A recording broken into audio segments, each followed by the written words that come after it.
Continuing on from the last video regarding predestination, I thought it would be pertinent to mention some key texts, especially within the Maturidi tradition, but more broadly within the broad Sunni tradition, or the normative Sunni tradition as it may be understood, present some key texts on the topic of predestination and how perhaps what may be perceived as orthodox scholarship, how they understood predestination and free will in light of what they would view as the orthodox creed established by the Quran and the authentic prophetic traditions and narrations. To begin with, I bring up the primer in Sunni Creed, which is accepted by both the Ash'aris and Maturidis and many of the Atharis and Hanbalis and contemporary Salafis as well, which is the text Al-Aqeeda Al Tahawiyya. There are a number of points in this work which are raised regarding predestination by Al-Tahawi, but a few key points are as follows. In point 19 he mentions, and he ordained predestinations or preordainces for them. وَقَدَّرَ لَهُمْ أَقْدَارًا. In point 20 he says, and set for them appointed times. وَضَرَبَ لَهُمْ آجَالًا. In point 23 he mentions that all things set forth with his preordaining and will. وَكُلُّ شَيْءٍ يَجْرِي بِتَقْدِيرِهِ وَمَشِيئَتِهِ. In point 27 he mentions that there is no denier or no repulsor of his decree. لا راد لقضائه ولا معقب لحكمه ولا غالب لأمره. This demonstrates, of course, the emphasis in the normative Islamic tradition on the omnipotent nature of God, which is that Inna Allah ala kulli shay'in qadir. Indeed, God is most capable and most able over all things. As such, his preordaining and his setting down the predestination and the fates of various things cannot be repelled or it cannot be escaped. Yet at the same time, there is an affirmation of free will in that servants have a particular free will which they can use to acquire said actions and to distinguish between good and bad, and thereby to, in a certain way actually, play an important role within the creation of God by their own free will. And Al-Tahawi touches upon this mysterious nature of predestination and free will as described in the Quran and authentic Sunnah when he says, and the asl, foundational principle of predestination is the secret of God in his creation. وَأَصْلُ الْقَدَرِ سِرُّ اللَّهِ تَعَالَى فِي خَلْقِهِ لَمْ يَطَّلِعْ عَلَى ذَلِكَ مَلَكٌ مُقَرَّبٌ وَلَا نَبِيٌّ مُرْسَلٌ. No close angel to God or sent prophet from him has gained insight into it. وَالتَّعَمُّقُ وَالنَّظْرُ فِي ذَلِكَ ذَرِيعَةُ الْخِذْلَانِ. And delving into and pondering in that is the method of humiliation, i.e. in this world and the next. Because once again, like we mentioned in the first video in this regard, the great Mohammedan insight into predestination and discussions of predestination is that overly delving into it and pondering too deeply into it will lead to unnecessary doubts and unnecessary uncertainties, you could say, regarding this topic that will lead to a weakening of faith, which can be the detriment to a believer's afterlife if, obviously the religious believer who believes that there is an afterlife and he'll be rewarded or punished. For him, it's logical that he would then believe that this discussion may lead to such a outcome, or a bad outcome, let's say. But even for the more secular-minded individual, or the more irreligious-minded individual, what wisdom can still be taken from this is that discussions of predestination can ultimately be considered as fruitless endeavors. It may be considered as a fruitless endeavor because ultimately the mind cannot fully encompass or comprehend the nature of predestination and the nature of free will.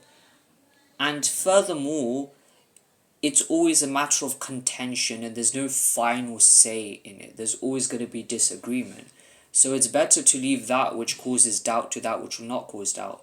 And it's better to leave that which may be fruitless towards those endeavors which will actually bring benefit to a person.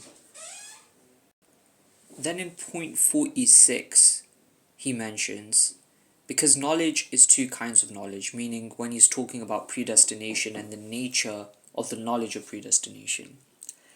Knowledge in the creation that is present and knowledge in the creation that isn't present. And the knowledge of predestination and its exact nature would perhaps be considered in the second category. The denial of the present knowledge is disbelief, according to Al Tahawi, and claiming hidden knowledge is also disbelief, according to Al Tahawi. As he says, فَهَذَا جُمْلَةٌ مَا يَحْتَاجُ إِلَيْهِ مَنْ هُوَ مَنْثُورٌ قَلْبُهُ مِنْ أَوْلِيَاءِ اللَّهِ تَعَالَى لأن العلم علمان علم في الخلق موجود وعلم في الخلق مفقود فإنكار العلم الموجود كفر وادعاء العلم المفقود كفر ولا يثبت الإيمان إلا بقبول العلم الموجود وترك طلب العلم المفقود. He also goes on to mention belief in the divine pen and the divine tablet, which is part of the, if you could call it, the Islamic mythology or the Islamic creation story, essentially. And it's part of the greater Islamic narrative of God having preordained. And it's part of the greater Islamic narrative of belief in the fact that God preordained everything according to his knowledge. As is mentioned in certain traditions, that the first thing that God created was the divine pen. Then he told the pen to write. The pen asked, what should I write? And God told him to write everything that would occur until the day of judgment. This is of course part of the Islamic creation story. And even if someone is not a Muslim, even if one is not a Muslim, the benefit that they can derive from this is that in the Islamic narrative, we can see that God preordained everything based on his pre-eternal knowledge. And this relates back to the quote I mentioned in the first video from Ali Al-Qari, that God preordained everything that was to occur based on his pre-eternal knowledge that it was to be so and so. Not to compel his servants, or especially in the context of human beings, to compel humans to do so and so actions. So this still allows for this kind of particular free will that humans have within the framework of divine predestination, hence this kind of Islamic compatibilism. And so he mentions وَنُؤْمِنُ بِاللَّوْحِ وَالْقَلَمِ وَبِجَمِيعِ مَا فِيهِ قَدْ رُقِمْ, and we believe in all of that which has been written in the divine tablet by the divine pen, as has been mentioned in the tradition I just mentioned. فَلَوْ اجْتَمَعَ الْخَلْقُ كُلُّهُمْ عَلَى شَيْءٍ كَتَبَهُ اللَّهُ تَعَالَى فِيهِ أَنَّهُ كَائِنٌ لِيَجْعَلُوهُ غَيْرَ كَائِنٍ لَمْ يَقْدِرُوا عَلَيْهِ. That if all of the creation was to gather to change something that God had written down in the divine tablet, then they will not be able to do so. And then he goes on to mention some other details. So some people may ask how that perhaps still allows for free will. It's essentially the case that God creates the actions of the servants, but the servants acquire them. And if that's the case, and God knows pre-eternally by his divine knowledge that the servants weren't going to do so and so actions in the first place anyways, then God's writing that down already does not entail that they are compelled to do so and so actions. It just means that God already knew that they were going to do so and so actions by their own free will. And again, it goes back to the point that everything that has been written down is predestination is according to the reality that is about to occur, not to force said reality to occur in said manner. And then in point 48, he mentions, and he created everything preordained, a complete preordaining. And this is in fact a verse of the Quran. وَخَلَقَ كُلَّ شَيْءٍ فَقَدَّرَهُ تَقْدِيرًا. This is from the chapter of the Furqan, the criteria, verse 2. And he also mentions the verse from the chapter of the Ahzab, of Al-Ahzab, the confederates or the tribes.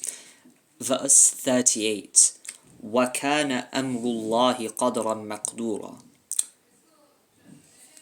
Thus we see in the early Islamic tradition, as At-Tahawi was present around the era of the Salaf, the pious predecessors, that generally speaking, theologians restrained from delving too deeply into this topic.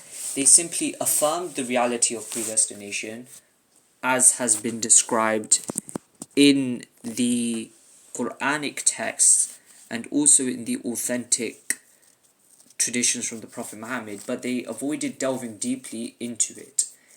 This is in contrast to the later Islamic tradition, where many theologians perhaps may have tried to rationalize it to a greater degree. However, generally speaking, the continuity that we do see within the Islamic tradition is that although theologians recognize the difficulty of exactly and precisely identifying the nature of predestination, they affirmed its reality and that there is such thing as predestination and that there is such thing as free will.